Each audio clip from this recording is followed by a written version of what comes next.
सभी मित्रों को नमस्कार।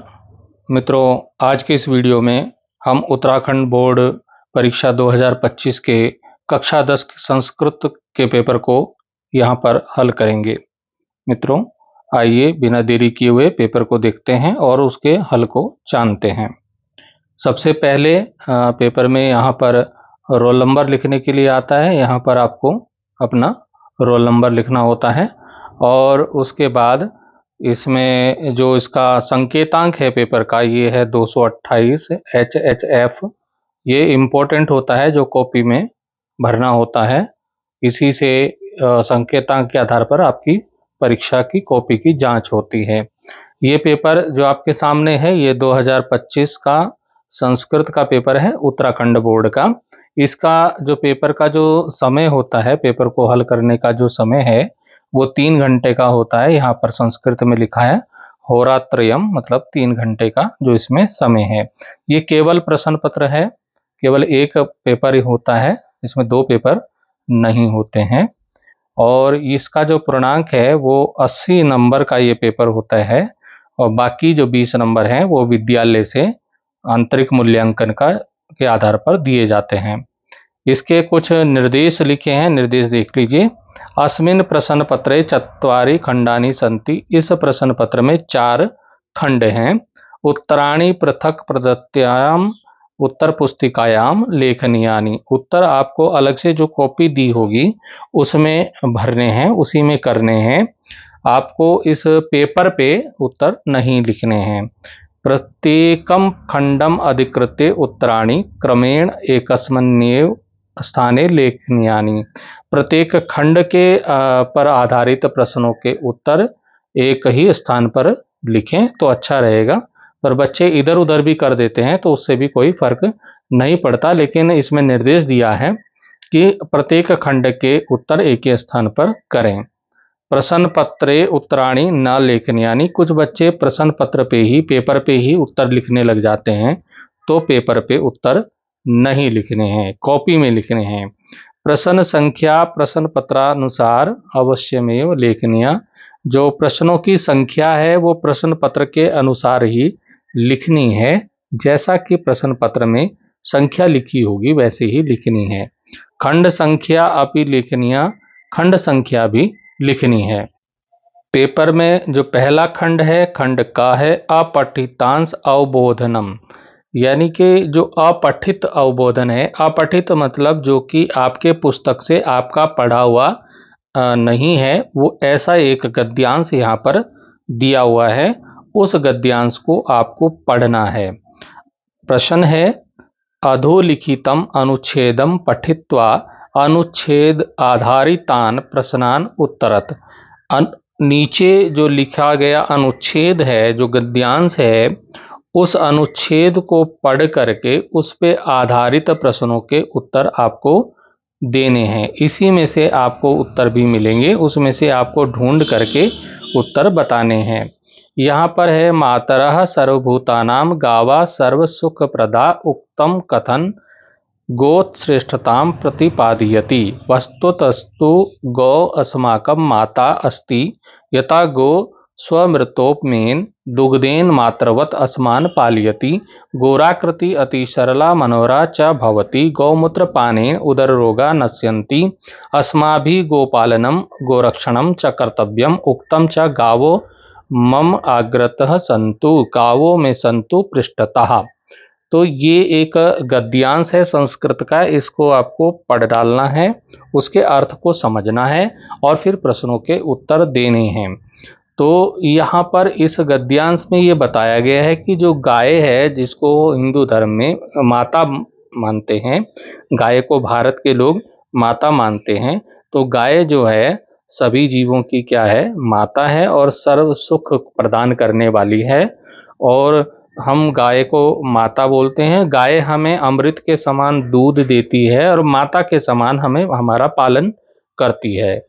और जो गाय होती है उसके मूत्र, गौमूत्र के पान करने से उदर के रोग, पेट की बीमारियों का नाश होता है। और हमें भी गायों का पालन करना चाहिए, गायों का रक्षण करना चाहिए। तो इस तरह से ये कुछ गद्यांश है। इसमें कुछ प्रश्न दिए हैं, इन प्रश्नों के उत्तर आपको इसमें से ढूंढ के लिखने हैं।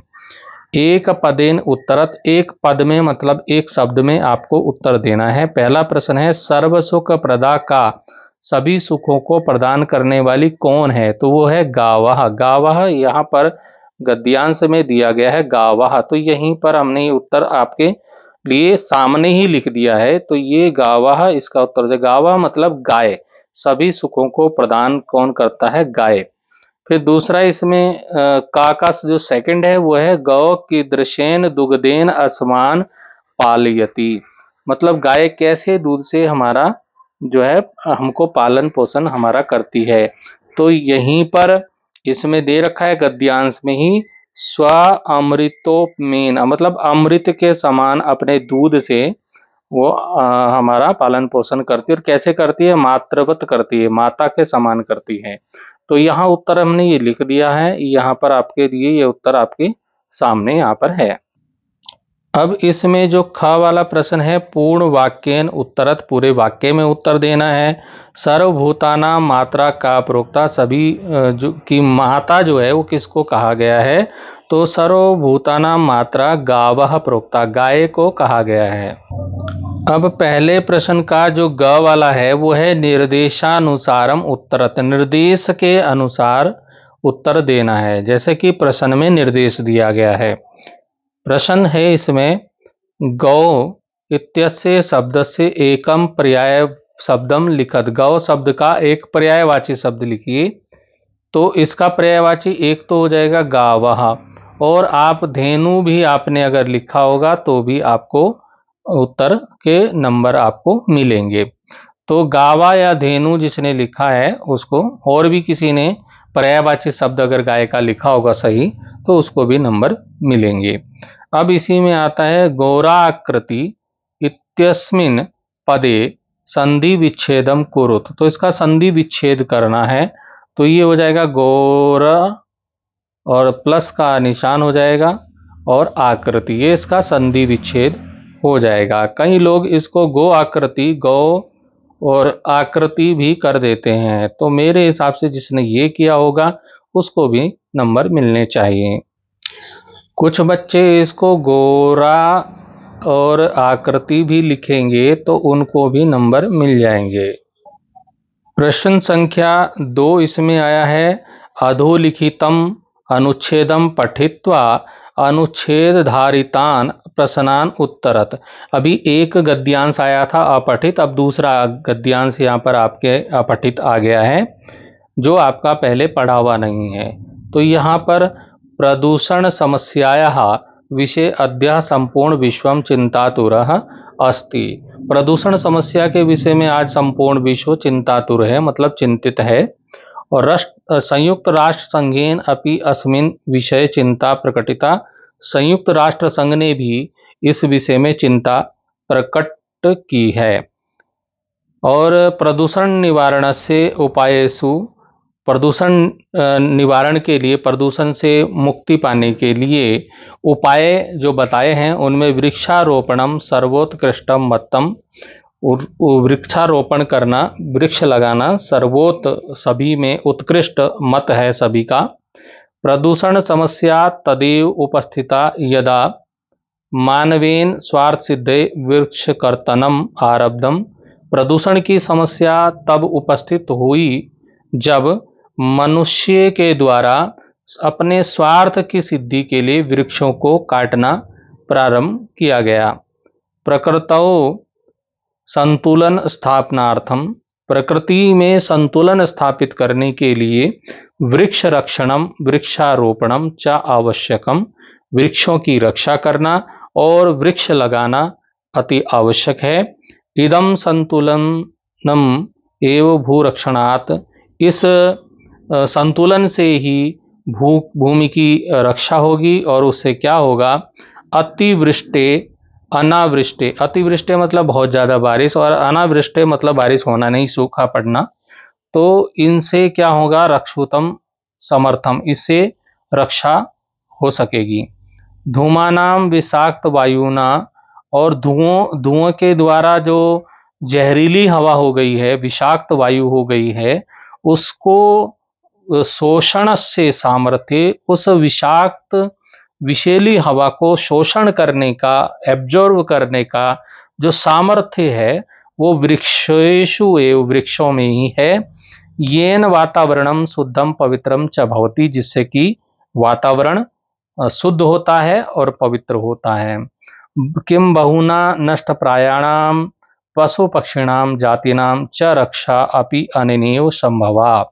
और बहुत सारे जो नष्ट प्राय पशु पक्षी हैं, जीव जाति है, तो उनकी जो रक्षा है वो भी इसी से संभव होगी, वृक्षारोपण से ही संभव होगी, वृक्षों की रक्षा करने से ही संभव होगी। श्री मद भागवते अपि भगवान कृष्ण वृषणानां महत्वं बलरामं प्रति निवेदितवान। श्रीमद् भागवत में भी भगवान कृष्ण ने वृक्षों के महत्व को बलराम को बताया था। तो ये तो था गद्यांश, अपठित गद्यांश था, हमने इसको पढ़ा। अब इसमें कुछ प्रश्न हैं, उनके उत्तर हम ढूंढने का प्रयास करेंगे।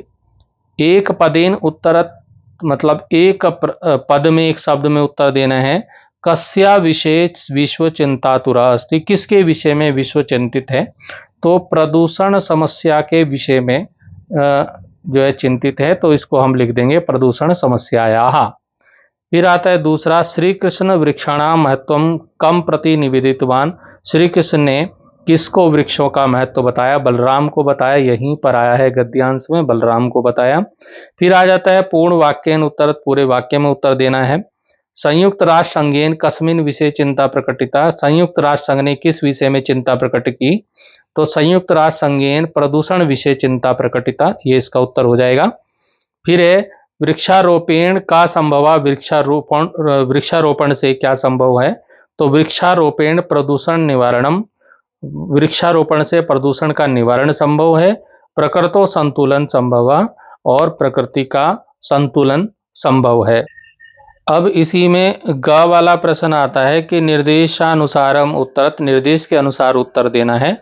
ये जब भी आपका गद्यांश पद्यांश के प्रश्न पूछे जाते हैं तो निर्देश के अनुसार प्रश्न भी उसमें 2 प्रश्न पूछे जाते हैं, एक एक नंबर के। तो यहाँ पर है विषाक्त वायुनाम अत्र विशेषण किम, जो ये शब्द हैं, 2 शब्द यहाँ पर दिए हैं, विषाक्त और वायुना, इन दोनों शब्दों में विशेषण कौन सा है?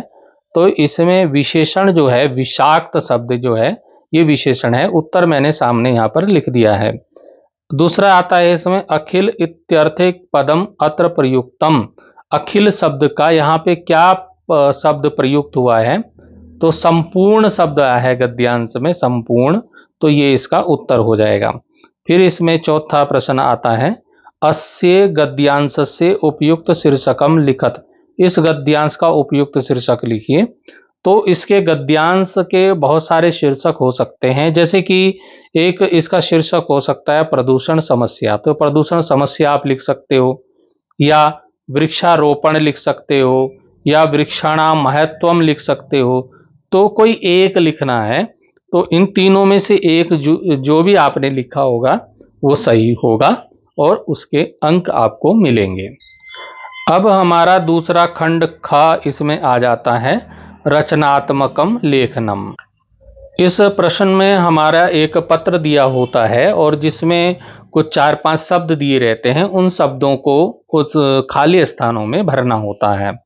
तो यहाँ पर दिया है कि निज भगिन्या, मतलब अपनी बहन के विवाह में प्रतिभागार्थम, प्रतिभाग करने के लिए, मतलब सम्मिलित होने के लिए, अधोलिखिते प्रधानाचार्यम प्रति अवकाश पत्रे, नीचे लिखे गए प्रधानाचार्य के लिए अवकाश पत्र को रिक्त स्थानानि मंजूषाया प्रदत्तानाम शब्दान पूर्यत, रिक्त स्थानों को मंजूषा में दिए गए शब्दों से पूरा कीजिए। अब मंजूषा क्या है? मंजूषा नीचे अंत में ये एक बॉक्स है यहाँ पर दिया हुआ, इसे मंजूषा बोलते हैं।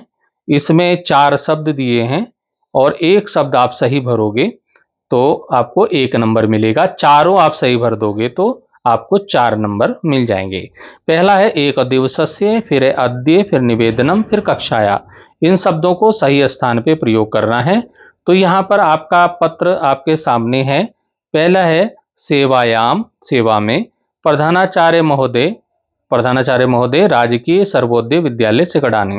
तो ये इसका एड्रेस हो गया वहां का, जहां का ये पत्र दिया हुआ है, ये छपा हुआ है, यही आपको लिखना है।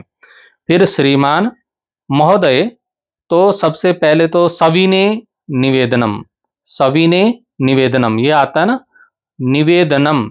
तो यहां पे पहला शब्द हमने यहां से उठाया निवेदनम। इदम अस्ति, सविने निवेदन यह है, यत कि अहम भवता विद्यालय से द्वादश कक्षाया, कक्षाया आ जाएगा यहाँ पे दूसरा शब्द, छात्रों अस्मि। निवेदन यह है कि मैं आपके विद्यालय के द्वादश कक्षा का छात्र हूं, मतलब 12वीं कक्षा का छात्र हूं। वैसे यहाँ 10वीं लिखना चाहिए था, इन्होंने 12वीं कक्षा का लिखा है, तो द्वादशम लिखा है। द्वादशम मतलब 12 कक्षा का छात्र हूं। और अद्य मम, अद्य यहां पर आ गया, अद्य ये शब्द यहां से आ गया, अद्य आज। मम भगिन्या विवाह अस्ति, मेरी बहन का विवाह है। अतः अहम अद्य विद्यालयम आगंतुम न शक्नोमि, इसलिए मैं आज विद्यालय आ नहीं सकता हूं, आने में समर्थ हूं। कृपया माम एक दिवसस्य अवकाशम स्वीकृति, एक दिवस से यहां से आ जाएगा, एक दिवस से, कृपया मुझे एक दिन का अवकाश स्वीकृत करके अनुग्रहित करें। अनुगृह्यन्ति भवन्ता, आप मुझे अनुग्रहित करें। भवता आज्ञाकारी शिष्य गौरिकवर्धन में आपका आज्ञाकारी शिष्य गौरिकवर्धन है। तो ये शब्द इसमें मैंने भर दिए हैं, आप देख लीजिए और इसको आप समझ लीजिए। 4 शब्द आपको आप भरेंगे तो 4 अंक आपको मिलेंगे, सही भरिएगा। अब हमारे सामने प्रश्न संख्या 4 आ जाता है। मंजूषात शब्द चयनम कृत्वा निम्नांकित संवादम पूर्यता लिखत। मंजूषा, फिर मंजूषा ये आ गया, ये पेटी है, ये बॉक्स है, इसमें कुछ शब्द दिए हैं, 4 शब्द, सरलाचा, संस्कृति, संस्कृतेन और संस्कृतम। इन शब्दों को सही जगह पर सही शब्द को भरना है। तो ये मैंने भर दिए हैं, आपके सामने है, भरे हुए हैं। इसी प्रकार से आपने परीक्षा में भरे होंगे तो आपको 4 अंक मिल जाएंगे। और अगर इसमें कुछ गड़बड़ी है तो आप उतने अपने अंक काट लीजिए। तो यहां पर है भूवत्सला कह रही है, संवाद है, भूवत्सला बोल रही है, सुखदा वयम संस्कृतम पठाम, हम संस्कृत पढ़ें। संस्कृत पढ़ने के लिए कह रही है, हम सब क्या करें, संस्कृत पढ़ेंगे। तो ये संस्कृत, यहां से हमने पहला शब्द लिया संस्कृत। फिर सुखदा बोल रही है भूवत्सले अस्माकम संस्कृति संस्कृता संस्कृताश्रित, हमारी संस्कृति संस्कृत पर आश्रित है। तो यहाँ पर संस्कृति शब्द यहाँ से हमने संस्कृति शब्द यहाँ से लिया, संस्कृति, हमारी संस्कृति संस्कृत पर आश्रित है। फिर यह भूवत्सला कहती है आम संस्कृतेन एव वयम अस्माकम संस्कृति जानीम, मतलब संस्कृत से ही हम अपनी संस्कृति को जान सकते हैं। तो ये हम संस्कृतेन यहाँ से ले लिया हमने ये शब्द। फिर अंत में सुखदा कहती है अपि च संस्कृत भाषा मधुरतमा सरला च अस्ति, जो संस्कृत भाषा है मधुर है और सरल है। तो इस तरह से आप ये देख लीजिए, हमने चारों शब्द यहाँ पर भर दिए हैं, भरे हुए हैं। इनसे इसी प्रकार से आप शब्दों को आपने भरा होगा तो आपको पूरे अंक मिलेंगे। खंड खा का जो इसमें अगला प्रश्न है, 5वां प्रश्न है, मम शिक्षका इति विषयम अधिकृते निम्नांके शब्द सूचित शब्दान चित्वा 4 वाक्यानि लिखत। मम शिक्षक विषय पे, अपने शिक्षक के बारे में आपको 4 वाक्य संस्कृत में लिखने हैं। और ये मंजूषा में जो शब्द दिए हैं इनका प्रयोग, इन शब्दों का प्रयोग उसमें करना है। जो वाक्य आप बनाएंगे, विद्वान, शिक्षका, अति प्रेम पूर्वकम, लोकप्रिय, इन शब्दों का प्रयोग करते हुए, इनका उपयोग करते हुए आपको 4 वाक्य संस्कृत में लिखने हैं अपने शिक्षक के बारे में। तो यहाँ पर एक वाक्य अगर आप लिखोगे तो आपको 2 अंक मिलेंगे, और 4 वाक्य आप लिख दोगे तो आपको 8 अंक मिल जाएंगे। तो आप इस प्रकार से वाक्य बना सकते हैं। नंबर 1 डालेंगे और लिख देंगे मम संस्कृत शिक्षकाः, मतलब मेरे संस्कृत शिक्षक, पंडित जनार्दन चार्य अस्ति, मेरे संस्कृत शिक्षक पंडित जनार्दन चार्य है।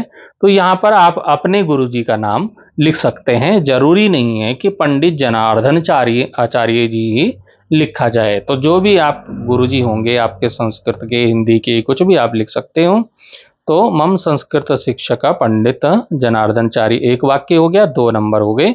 फिर दूसरा वाक्य है स अतीव विद्वानम अस्ति, वह बहुत विद्वान है। तीसरा हो गया स मम लोकप्रिय शिक्षका अस्ति, वह मेरे लोकप्रिय शिक्षक हैं।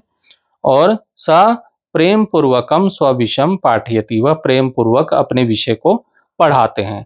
तो इस प्रकार से और भी वाक्य आप लिख सकते हैं, क्योंकि यहाँ पे 4 ही वाक्य लिखने थे और 2 नंबर का आपका 1 है, तो आपके 8 अंक बन जाएंगे यदि आपने 4 वाक्य सही सही लिखे होंगे। अब इस पेपर का खंड गा आता है। जैसे मैंने बताया था शुरू में 4 खंड आते हैं, तीसरा खंड ये है खंड गा, ये आपका व्याकरण का है। तो इस बार से इस व्याकरण वाले पार्ट में थोड़ा फेरबदल किया है। पहले जो है इसमें आपको संधि विच्छेद या प्रत्यय वगैरह करने पड़ते थे, उनको संधि विच्छेद करना पड़ता था। लेकिन अब जो है इस बार से इन्होंने क्या कर दिया है, पेपर में क्या कर दिया है, इसमें आपको विकल्प प्रदान कर दिए हैं। यानी कि जो भी प्रश्न है उसके 4-4 उत्तर आपको इस व्याकरण वाले पार्ट में दिए हैं। 4 उत्तर में से एक उत्तर आपको सही छांट करके लिखना है। जैसे कि छठा प्रश्न इसका है कि अधोलिखितेषु रेखांकित पदेषु, नीचे लिखे गए रेखांकित पद। रेखांकित पद होते हैं जिनके नीचे लाइन लगी होती है। ये जैसे रामो अयम शब्द है, इसमें नीचे लाइन लगी है। जैसे मैंने ये संधि शब्द को यहाँ पे लाइन खींच दी तो रेखांकित हो गया, विच्छेद के नीचे लाइन खींच दी तो ये रेखांकित हो गया। रेखांकित मतलब जिसके नीचे रेखा लगी हुई, लाइन लगी हुई है। तो रेखांकित जो पद हैं, शब्द हैं, उनमें संधि या संधि विच्छेद जो है दिया गया है। प्रदत्त विकल्पेभ्य उचितम विकल्पम चित्वा लिखत, जो दिए गए विकल्प हैं, जो आंसर दिए हैं 4-4, उसमें से सही उत्तर को, सही आंसर को आपको छांटना है और कॉपी में लिखना है। जैसे कि यहां पर दिया है क रामो अहम व्याकुल आत्मा। तो यहां पर रामो अहम जो ये शब्द है जिसके नीचे लाइन लगी है रामो अहम, इसका संधि विच्छेद कौन सा सही है? तो यहां पर 4 उत्तर दिए हैं, जैसे रामम अहम, रामस्य अहम, रामो अहम, रामे प्लस अहम। तो इस तरह से इनमें से 4 में से कौन सा सही है, मैंने यहां बता रखा है, पहले ही निशान लगा दिए हैं कि ये वाला उत्तर सही है, रामो अहम। तो आपको क्या करना है, अपना कॉपी में क्या करना है, कॉपी में उत्तर लिखते समय यहां पर उत्तर डाल के 3rd नंबर रामो प्लस अहम जो है आप लिख देंगे। इस तरह से उत्तर आपको पूरा लिखना होगा। तो आप अगर एक विकल्प सही उत्तर दोगे तो 1 नंबर आपको मिलेगा। तो सही, जितने ज्यादा सही दोगे उतने ज्यादा नंबर मिलेंगे। तो यहां पर दूसरा आ गया है गृह प्लस अभिमुखा, इसको जोड़ करके, सर्वे छात्रा यहां पर है, तो यहां पर गृह प्लस अभिमुखा इसको जोड़ करके लिखना है, मतलब इसकी संधि करनी है। संधि विच्छेद मतलब तोड़ करके लिखना है, 2 टुकड़ों में लिखना है, और संधि मतलब जोड़ के लिखना है। तो ये गृह मुखा जो है, इसका जो सही उत्तर ये 2nd वाला है, गृहाभिमुखा, ये इसका सही उत्तर आप लिखे होंगे तो आपको नंबर मिलेगा। अब ग है अतीव सुंदरम इदम भवनम, तो ये भवनम शब्द को आपको संधि करना है, संधि विच्छेद करना है इसका। तो इसका ये 3rd वाला सही है, भो अन्नम। जिसने ये लिखा होगा उसको नंबर मिले होंगे। तो यहां पर 3 नंबर की आपकी संधि थी। अब 3 नंबर का आपका समास है 7वें प्रश्न में, अधोलिखितेषु रेखांकित पदेषु। यहां पर भी रेखांकित पद जो हैं उनमें समास सम और समास विग्रह करना है। जैसे संधि था, संधि विच्छेद था, ऐसे समास और समास विग्रह है। प्रदत्त विकल्पेभ्य उचितम विकल्पम चित्वा लिखत, प्रदत्त मतलब दिए गए विकल्पों में से सही विकल्प चुन करके आपको लिखना है। MCQ क्वेश्चन है, मल्टीपल चॉइस क्वेश्चन अंग्रेजी में बोलते हैं, और यहां पर हम बहुविकल्पीय प्रश्न इसको बोलेंगे। तो यहां पर जो क वाला प्रश्न है वो है रामा यथाशक्ति दानम ददाति। राम अपनी शक्ति के अनुसार क्या है, दान देता है। तो शक्ति के अनुसार इसका जो थर्ड वाला हो जाएगा शक्तिम अनतिक्रम्य, ये इसका सही उत्तर होगा। इसी में खा वाला जो प्रश्न है वो है नीलकंठा। ये नीलकंठा में नीलकंठा हिमालय वसती, नीलकंठ हिमालय में बसते हैं। नीलकंठ शिवजी भगवान को बोला गया है, तो वो हिमालय में उनका वास है।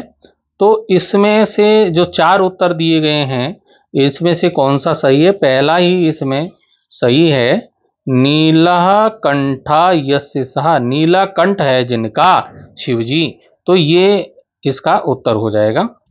समास में जो तीसरा प्रश्न है राज्ञः पुरुषः, ये समास विग्रह है। इसका समासिक शब्द आपको बताना है और इसका उत्तर हो जाएगा थर्ड वाला राज पुरुषा, ये वाला इसका उत्तर होगा।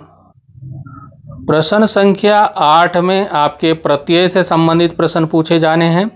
तो अधोलिखितेषु रेखांकित पदेषु, नीचे लिखे गए रेखांकित पदों में प्रकृति प्रत्यय संयोज्य, प्रकृति प्रत्यय को जोड़ करके प्रदत्त विकल्पेभ्य, दिए गए विकल्पों में से चित्वा शुद्धम विकल्पम लिखत, शुद्ध विकल्प को आपको लिखना है। सही विकल्प मतलब चुनना है। वही बात आई जो पहले प्रश्न में थी।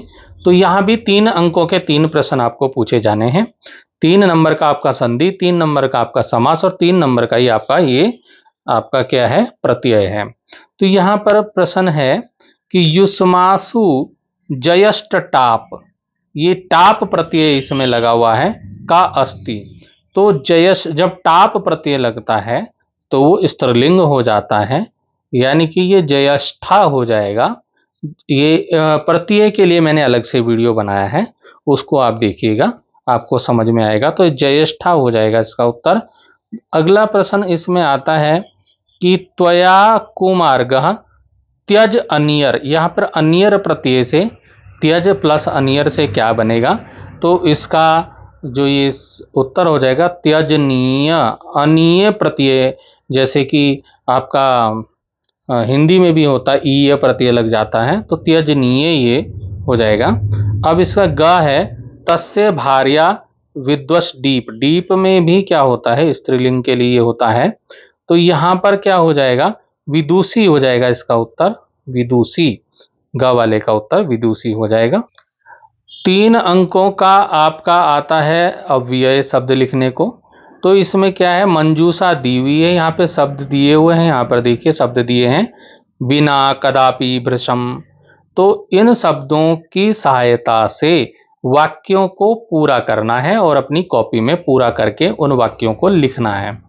तो यहाँ पर देखिए आप, ये पहला वाक्य है असत्यम, यहाँ से हमने शब्द लिया कदापि न वाच्यम। असत्य कभी नहीं बोलना चाहिए, झूठ कभी नहीं बोलना चाहिए, कभी भी नहीं बोलना चाहिए। दूसरा है अस्माकं पर्यावरणम भृशम प्रदूषितम अस्ति, हमारा पर्यावरण बहुत ज्यादा प्रदूषित हो गया है। और अंत में इसमें आ जाएगा विद्या बिना सुखम नास्ति, विद्या के बिना सुख नहीं है। तो ये आपके सामने भर दिए हैं मैंने, इसको आप देख लीजिए। इस प्रकार से जिसने भरे होंगे उसको पूरे अंक मिलेंगे। अब प्रश्न संख्या 10 आता है, पहले भी इसी प्रकार से आता था, अब भी इसी प्रकार से है। अधोलिखितानां वाक्यानां वाच्य परिवर्तनम कृत्वा उत्तर पुस्तिकायां लिखत। तो नीचे दिए गए जो वाक्य हैं उनको वाच्य परिवर्तन करना है। वाच्य परिवर्तन किस प्रकार से होता है, इसके लिए मैंने अलग से वीडियो बनाया है, उसको आप देखिएगा। यहाँ पर हम पेपर का उत्तर मैंने आपके सामने लिख दिए हैं। तो यहाँ पर जो क वाला है वो है अहम पुस्तकम ददामि। तो यह अहम को किस में बदल देते हैं, अहम को बदल देते हैं मया में, और पुस्तकम पुस्तकम ही रहेगा, ये पुस्तकम ही रहेगा। और ददामी जो है उसको दीयते में परिवर्तन हो जाएगा। इसी प्रकार से त्वया का त्वम हो जाएगा, भोजनम भोजनम ही रहेगा, और क्रियते का करोसी हो जाएगा। ग में अहम का मया हो जाता है और तिष्ठामि का तिष्ठयते हो जाएगा। तो इस प्रकार से इनका वाच्य परिवर्तन करेंगे। आपके जो 11वां प्रश्न है उसमें आपके सामने घड़ियां हैं। इन घड़ियों में आपको समय देखना है और समय को संस्कृत शब्दों में आपको लिखना है। तो समय किस प्रकार से संस्कृत शब्दों में लिखते हैं, इसके लिए मैंने अलग से वीडियो बनाया है, उसको भी आप देखिएगा, आपको समझ में आ जाएगा। यहाँ पर हम इन घड़ियों का संस्कृत में समय लिखेंगे जो आपको दी गई हैं, जिसमें कि आपकी जो पहली घड़ी है, इस पहली घड़ी में देखिए आपको 6 बजे आपको इसमें नजर आ रहे हैं। इस घड़ी में कितने बज रहे हैं? 6 बजे हुए हैं। 6, छोटी सुई आपकी 6 पे है और बड़ी आपकी 12 पे है। तो यहाँ पर 6 बजे हैं, पूरे 6 बजे हैं। तो 6 बजे को हम संस्कृत में षड या षष्ठ लिखते हैं। तो यहाँ पर हो जाएगा क वाला, स प्रातः षड्वादने व्यायामम करोति। तो ये वादने यहाँ पहले से दिया है, तो आप वादने ना लिख कर, ये वादने ना भी लिखो तो चल जाएगा। तो यहाँ पर आप षड लिख दोगे और वादने इसमें पहले से है तो वो भी चलेगा। ऐसे ही यहाँ पर आपकी जो दूसरी घड़ी है इसमें आप देख लीजिए, 9 जो है, 9 के बीच में सुई है, तो यानी कि 9:30 इसमें बजे हैं। ऐसे ही तीसरी घड़ी में आपके 3:45 बजे हैं और चौथी घड़ी में आपके कितने बजे हैं? 4:15 बजे हैं। तो इन घड़ियों में आप समय देखें और फिर उसको खाली स्थानों में आपको भरना है। तो यहाँ पर खाली स्थान दिए गए हैं, इनमें आपको भरना है। जैसे कि दूसरी घड़ी में मैंने 9:30 बताया था, तो 9:30 को साढ़े को बोलते हैं, साढ़े को बोलते हैं सार्ध, और 9 को बोलते हैं नव। तो 9:30 क्या हो जाएगा? सार्ध नव वादने होता है बजे, विद्यालयम गच्छति, वह 9:30 बजे विद्यालय जाता है। फिर आता है ग वाला, स पादोन चतुर्वादने गृहम आगच्छति। पादोन चतुर्वादने क्या होता है? 3:45 को। पादोन यानी कि पौने चार को, पौने को बोलते हैं पादोन और 4 को बोलते हैं चतु, वादने को बोलते हैं बजे। 3:45 बजे को बोलेंगे पादोन चतुर्वादने। तो इस प्रकार से इसको भर लेंगे। फिर आता है गौरिक वर्धन साय सपाद पंचवादने उद्याने क्रीडति। सपाद पंचवादने, 5:15 बजे, 5:15, सवा को बोलते हैं सपाद और 5 को बोलते हैं पंच। तो 5:15 बजे वो उद्यान में खेलता है गौरी गोवर्धन। अब प्रश्न संख्या 12 यहाँ पर आया, अधोलिखितयो वाक्ययो अंकानाम स्थाने संख्यावाचक विशेषणे रिक्त स्थान पूर्ति संस्कृतेन कृत्वा पुनः उत्तर पुस्तिकायाम लिखत। तो नीचे लिखे गए जो वाक्य हैं उनमें अंकों के स्थान पे आपको संस्कृत शब्दों में उसको लिखना है और उसको अपनी कॉपी में लिखना है। तो यहाँ पे कहा है, अस्माकम ग्रामे 85 कृषका संति। हमारे गांव में कितने कृषक हैं? 85। देखिए 85 किसान हैं। तो इसको 85 को संस्कृत में बोलते हैं पंचाशीति।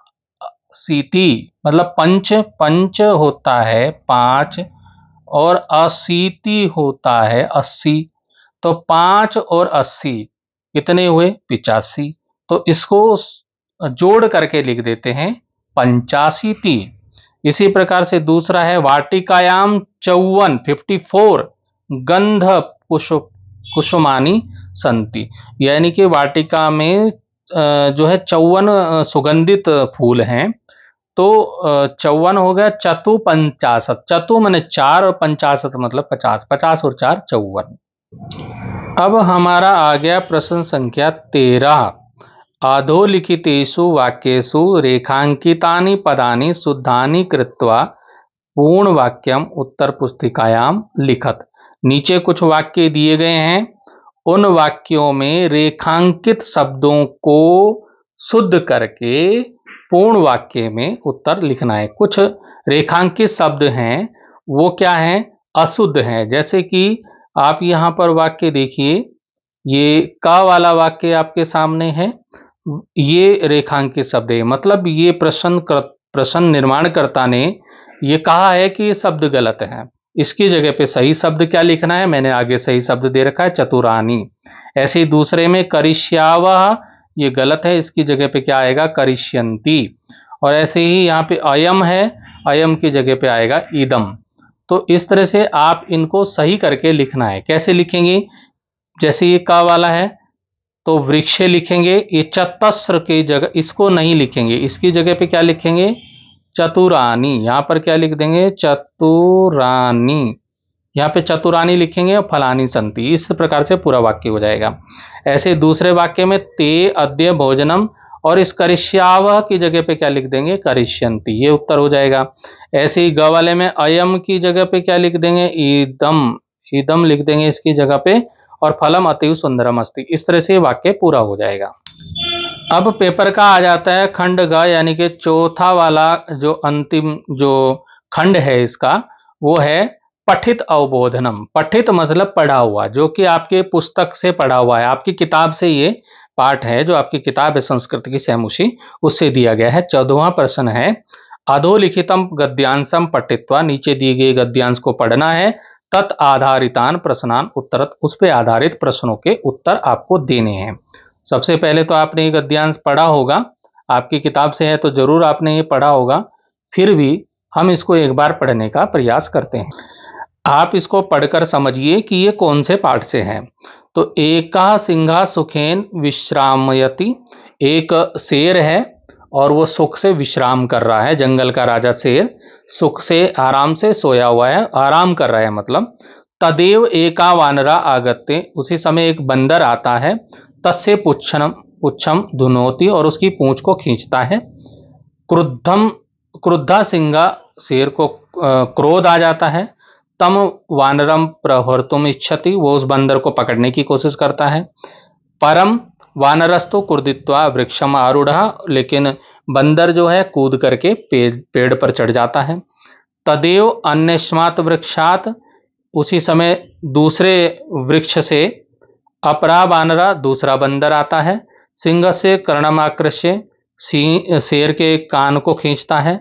पुनः वृक्षोपरि आरोती, और फिर से पेड़ पर चढ़ जाता है। एकमेव वानरा वारम वारम सिंगम तुदंती, इस प्रकार से एक एक करके बंदर बार बार शेर को परेशान करते हैं, उसको परेशान कर देते हैं। क्रुद्धा सिंहा इतस्तः धावती, शेर क्रोधित जो शेर है वो इधर उधर दौड़ता है। गर्जती, गर्जना करता है, दहाड़ता है। परम किमपि कर्तुम असमर्था एव तिष्ठति, लेकिन कुछ भी नहीं कर सकता, कुछ भी करने में असमर्थ होता है, और फिर वो बैठ जाता है। वानरा हसंती, उसको देख करके बंदर हंसते हैं। वृक्षो अपरि, मतलब वृक्ष के ऊपर बैठे हुए बंदर हंसते हैं।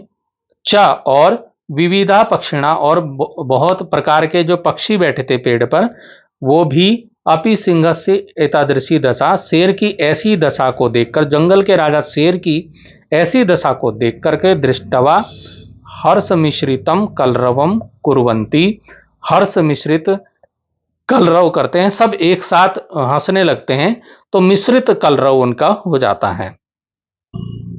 अब इस पर आधारित कुछ प्रश्न है। प्रश्न का है, एक पदेन उत्तरत, एक पद में मतलब एक शब्द में उत्तर देना है।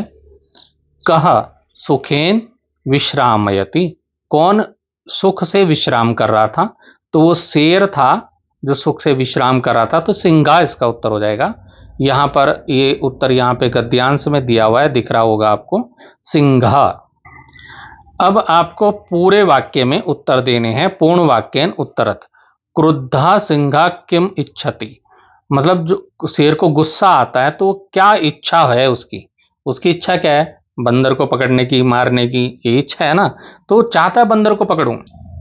तो इसका उत्तर यहीं से आपको मिल जाएगा, क्रुद्धा सिंहा तम प्रहर्तुम इच्छति।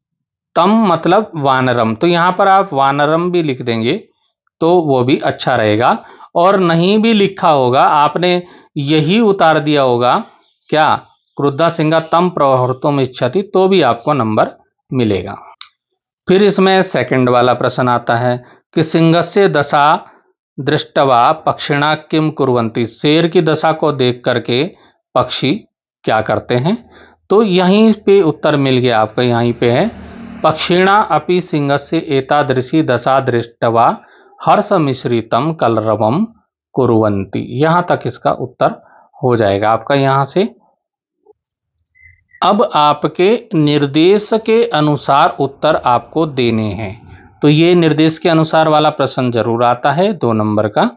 तो यहां पर है पक्षिणः अस्य पदस्य विशेषणम पदम किम प्रयुक्तम।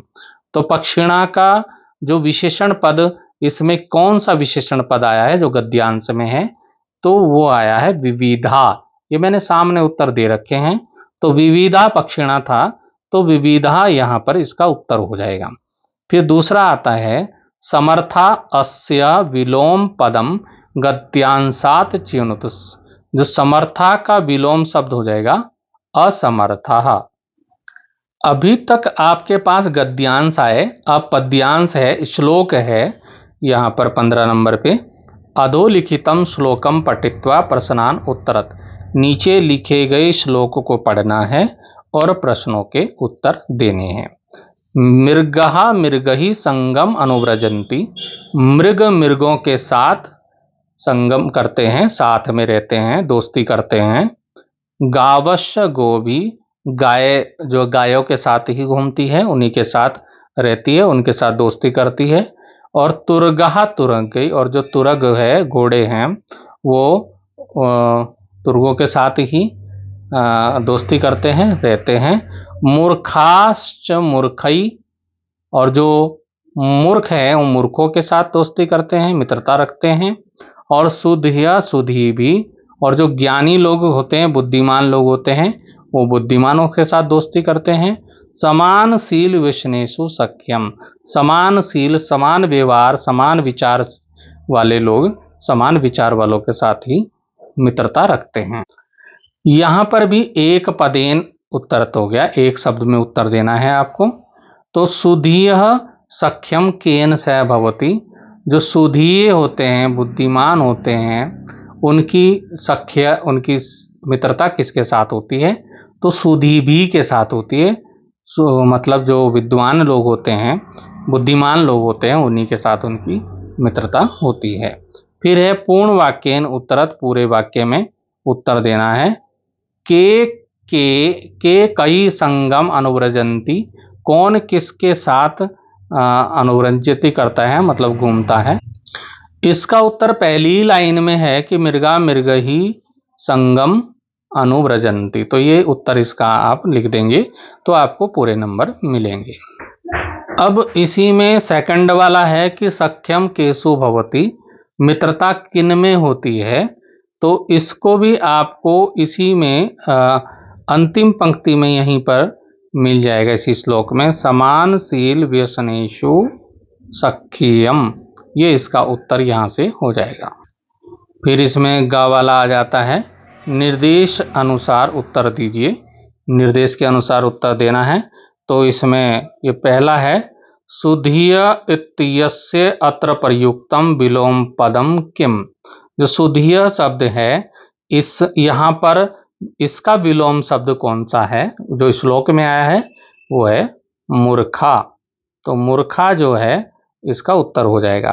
फिर आता है मैत्री इत्यस्य अत्र का पर्याय, मैत्री का जो पर्यायवाची शब्द यहाँ पे आया है वो आया है सख्यम। तो मैंने उत्तर आपको सामने दिए हैं, इनको आपने ऐसे ही लिखा होगा तो आपको नंबर पूरे मिलेंगे।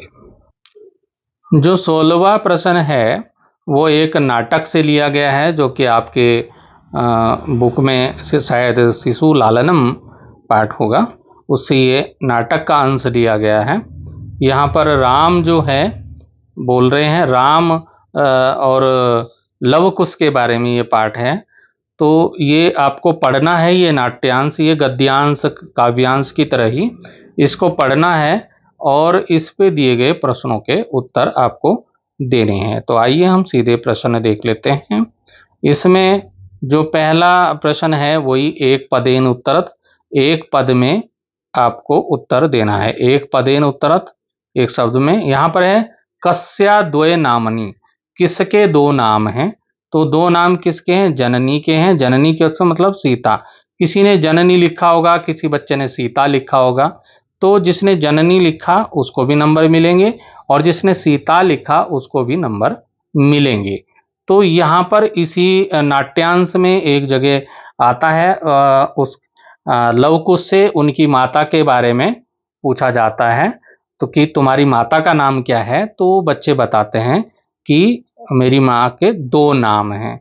कुछ लोग उनको दो नाम बताए उन्होंने कि उनके दो नाम हैं, वो आगे मैं भी बताऊंगा आपको दो नाम। तो किसके बारे में पूछा था? जननी के बारे में पूछा था। जननी के दो नाम है, सीता के दो नाम हैं। अब इसमें ख वाला प्रश्न आता है, पूर्ण वाक्यन उत्तर। जो नीचे प्रश्न दिए गए हैं उनके पूरे वाक्य में उत्तर आपको देने हैं। यहाँ पे प्रश्न है, तपोवन वासिनो देवीति नामना आह्वयन्ति। तपोवन वासी देवीति नाम का से आह्वान करते हैं, मतलब देवी के नाम से बोलते हैं। तो ये प्रश्न निर्माणकर्ता ने प्रश्न बनाया नहीं है, क्योंकि प्रश्न तब बनता है जब इसमें प्रश्नवाचक शब्द भी हो। तो इसमें प्रश्नवाचक शब्द नहीं है, तो ये छूट गया उससे, प्रश्न निर्माणकर्ता से। तो तपोवन वासिनो देवीति नामना हवंती, तो ये इसका उत्तर फिर भी अगर आप यही लिख देंगे जो ये लिखा है, तपोवन वासिनो देवीति नामना हवंती, ये ही भी लिख देंगे तो भी आपको इसके नंबर मिलेंगे, क्योंकि इसमें प्रश्न है ही नहीं। तो ये भी आपने यही उतारा होगा तो भी आपको नंबर मिलेंगे। तो लव ने बताया था, ये लव ने बोला था कि तपोवन वासिनो देवीति नामना आहवंती। तपोवन के वासी यानी कि जो वन के निवासी हैं, जहाँ पर सीता और लवकुश रहते थे महर्षि वाल्मीकि के आश्रम में, तो वहाँ के तपोवन के निवासी जो है वो सीता जी को देवी नाम से बुलाते थे। और भगवान वाल्मीकि वधू रीति, तो जो भगवान वाल्मीकि जो थे, महर्षि वाल्मीकि थे, वो उसको वधू नाम से, किस नाम से बुलाते थे? वधू नाम से बुलाते थे। तो देवी नाम से तो तपोवन के लोग बुलाते थे, और वधू नाम से कौन बुलाता था? महर्षि वाल्मीकि बुलाते थे। तो आप ये उत्तर भी लिख देंगे, यहां से यहां तक भी उस प्रश्न का उत्तर लिखेंगे तो भी आपको नंबर मिलेंगे। अब इसमें अगला प्रश्न आता है, यहां पर देखिए केसाम, ये प्रश्नवाचक शब्द है। केसाम सर्वथा समरूप कुटुंब वृत्तांतः, तो ये प्रश्न है यहाँ पे। अब ये प्रश्न है, यहाँ पे प्रश्न निर्माणकर्ता ने प्रश्नवाचक चिन्ह नहीं लगाया है, जबकि प्रश्नवाचक चिन्ह होना चाहिए था, लेकिन पेपर में ये नहीं लगा है। तो यहाँ पर इसको प्रश्नवाचक चिन्ह लगा के प्रश्न बन जाएगा। इसका उत्तर आपको गद्यांश में से, नाट्यांश में से मिल जाएगा। तो जिन बच्चों ने ये उत्तर यहाँ से यहाँ तक आपका कुटुंब वृत्तांत तक लिखा होगा, ये देख लीजिए आपके सामने है, ये लिखा है, तो उसका उत्तर सही है। अब इसमें भी आता है निर्देशानुसारम उत्तर, निर्देश के अनुसार उत्तर देना है। पहला इसमें आता है, कुतूहलेना आविष्टो पदे संधि विच्छेदम कुरुत। तो इसका संधि विच्छेद करना है इसमें, ये कुतूहलेना विष्टो, इसमें जो है आपको संधि विच्छेद करना है। तो इसका ये आपके सामने मैंने उत्तर दे दिया है, कुतूहलेन प्लस का निशान लग जाएगा और आविष्टो, ये आपका संधि विच्छेद हो जाएगा। इसी प्रकार से दूसरा है, दूसरे में दे रखा अति दीर्घा प्रवासो अयम। तो इस पद में पदेश मन प्रवासा पदस्य विशेषण पदम लिखत, तो इसका विशेषण पद क्या है? अति दीर्घ, यहीं से इसका उत्तर हो जाएगा अति दीर्घा। अब हम चलते हैं प्रश्न संख्या 17 पे।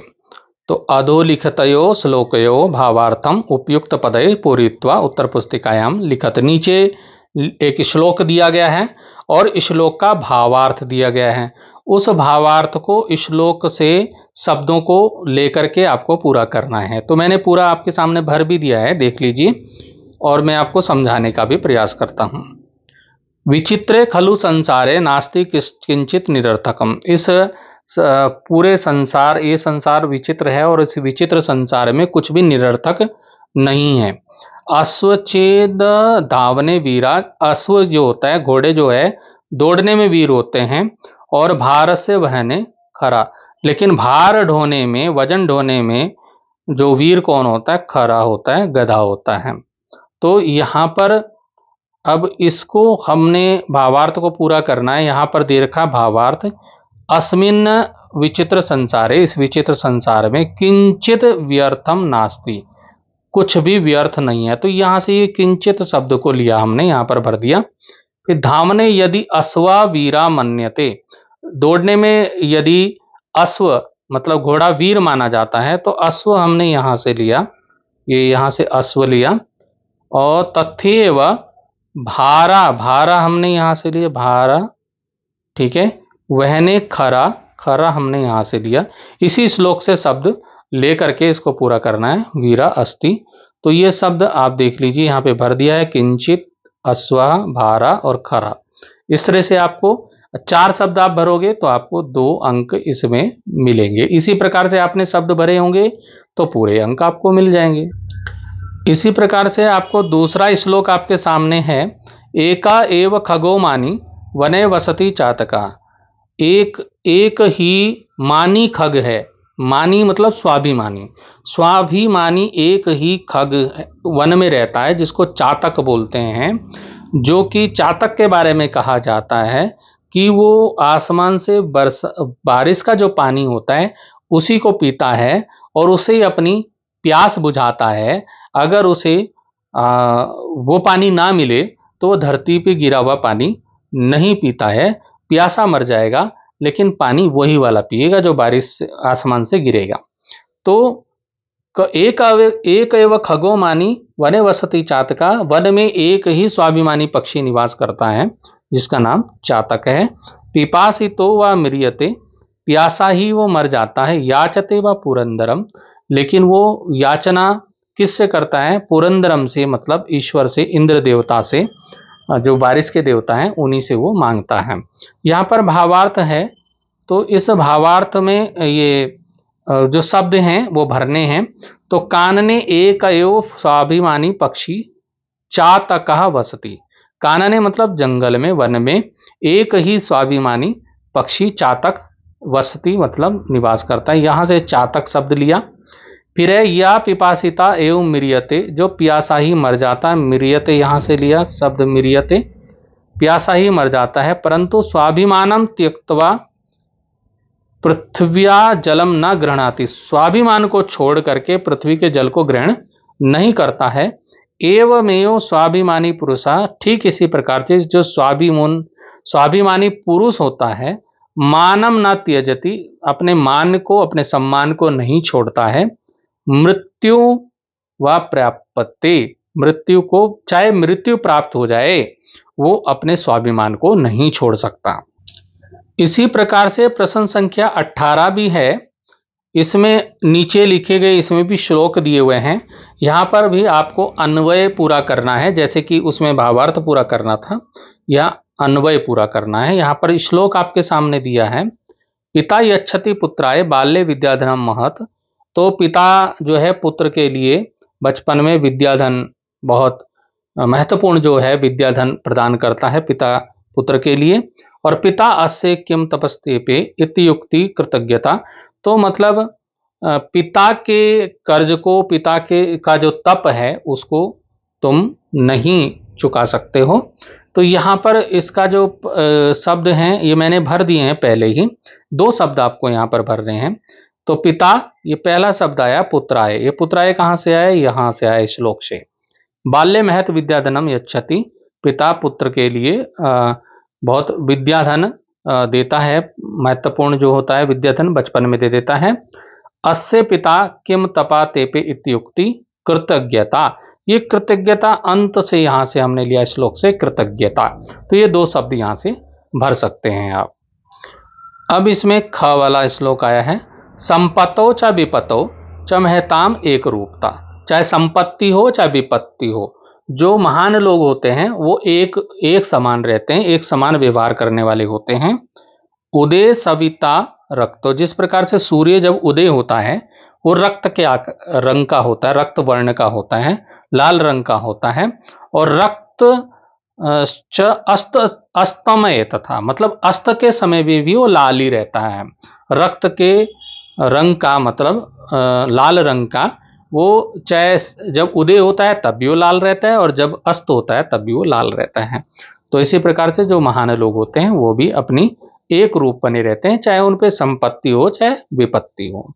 तो यहां पर हम क्या करते हैं, महताम संपत्तो विपत्तो चा एक रूपता, यहां से हम लेंगे एक रूपता, ये एक रूपता यहां पर हो जाएगा। और यथा सविता उदय, ये उदय हमने कहां से लिया, उदय यहां से लिया, उदय रक्ता भवती तथैव अस्त समय च अस्तमय च रक्ता भवती। तो इस प्रकार से इसको पूरा कर लेंगे आप। प्रश्न संख्या 19 पे चलेंगे। रेखांकित पदम आधृत्य प्रश्न निर्माण कृत्वा उत्तर पुस्तिकायाम लिखत। रेखांकित कुछ शब्द हैं, रेखांकित मैंने बताया, रेखांकित शब्द वो होते हैं जिनके नीचे रेखा लगी होती है, लाइन लगी होती है। तो यहां पर क वाले में व्याग्रम, इसके नीचे लाइन है। ख वाले में मानुषात के नीचे लाइन है। ग वाले में मनुष्याणाम के नीचे लाइन है। और घ वाले में चौरस्य शब्द के नीचे लाइन है। तो जिनके नीचे लाइन लगी है वो है रेखांकित, रेखांकित जिनके नीचे लाइन है। तो अब इन शब्दों के स्थान पर लिखना है आपको प्रश्नवाचक शब्द, और उसका करना है प्रश्न निर्माण करके आपको अपनी उत्तर पुस्तिका यानी कि जो बोर्ड की आपकी कॉपी होगी उसमें आपको फिर से लिखना है। तो यहां पर क वाला जब आप करेंगे तो मैंने इनके प्रश्नवाचक शब्द आपके सामने लिख दिए हैं। ये व्याग्रम की जगह पे आपको व्याग्रम नहीं लिखना है, इसकी जगह पे आपको क्या लिखना है, ये कम लिखना है। तो यहां पे आप क्या लिख देंगे, कम, और पूरा वाक्य लिख देंगे दृष्टवा धूर्तः श्रृंगालः अवदत, और अवदत के बाद प्रश्नवाचक चिन्ह लगा देंगे। अब ये बन जाएगा आपका प्रश्न। इसी प्रकार से ख वाले में त्वम मानुषात विभेषी, अब इसमें क्या करना है, मानुषात के ये शब्द नहीं लिखना है। ये शब्द पहले क्या लिखेंगे, त्वम, फिर लिखेंगे कस्मात, फिर लिखेंगे विभेषी, और अंत में आप प्रश्नवाचक चिन्ह को लगा देंगे। ऐसे ग वाले में क्या करेंगे, यहाँ पे आलस्यम लिखेंगे, मनुष्याणाम नहीं लिखेंगे, इसकी जगह पे क्या लिखेंगे, केशाम शत्रु, और अंत में प्रश्नवाचक चिन्ह लगा देंगे। ऐसे ही आपका घ वाले में ये चौरस से अंडरलाइन वाला जो शब्द है नीचे जिसके लाइन है उसको नहीं लिखेंगे, इसकी जगह पे क्या लिखेंगे, कस्य पाद ध्वनि ना अतिथि प्रबुद्धा, और अंत में प्रश्नवाचक चिन्ह लगा देंगे। तो इस प्रकार से आपका क्या बन जाएगा, क्या बन जाएगा, प्रश्नवाचक वाक्य आपके तैयार हो जाएंगे, और इनको आपको कॉपी में लिख लेना है। अब चलते हैं प्रश्न संख्या 20। प्रश्न संख्या 20 में क्या है, अधोलिखितानि वाक्यानि घटनाक्रमेण संयोज्य पुनः उत्तर पुस्तिकायाम लिखत। नीचे ये वाक्य दिए गए हैं, 1 2 3 4 5 6 वाक्य दिए हैं, और इन 6 वाक्यों को आपको क्या करना है, जो पाठ में घटना हुई किस प्रकार से, पहले क्या हुआ, फिर क्या हुआ, फिर क्या हुआ, तो घटना के अनुसार इन वाक्यों को सही क्रम में लिखना है। वाक्यों में कोई बदलाव नहीं करना है, जैसा है वैसा का वैसा ही लिखना है। लेकिन पहले क्या हुआ, पहले क्या हुआ, सबसे पहले इसमें जो आखिरी वाला वाक्य ये पहले नंबर पे आ जाएगा। सबसे पहले क्या है, विचित्रा देवगति, विचित्रा, तो सबसे पहले विचित्रा देवगति, यानी कि ये पहला वाक्य, पहले आपका ये वाक्य हो गया। फिर दूसरा कौन सा होगा, तीसरा कौन सा होगा, इस तरह से इनको क्रम से लिखना है। और जब आप इनको क्रम से लिख दोगे तो 3 अंक आपको आसानी से मिल जाएंगे।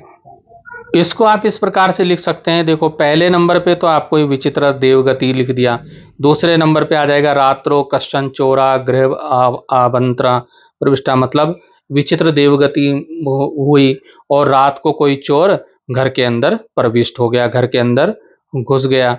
और तीसरे पे नंबर पे क्या हुआ, तत्र निहिताम एकाम मंजूसाम आदाय पलायित, और वहां पर रखी हुई एक संदूक को, एक पेटी को लेकर के, अटैची को लेकर के वो वहां से भाग लिया घर से लेकर के।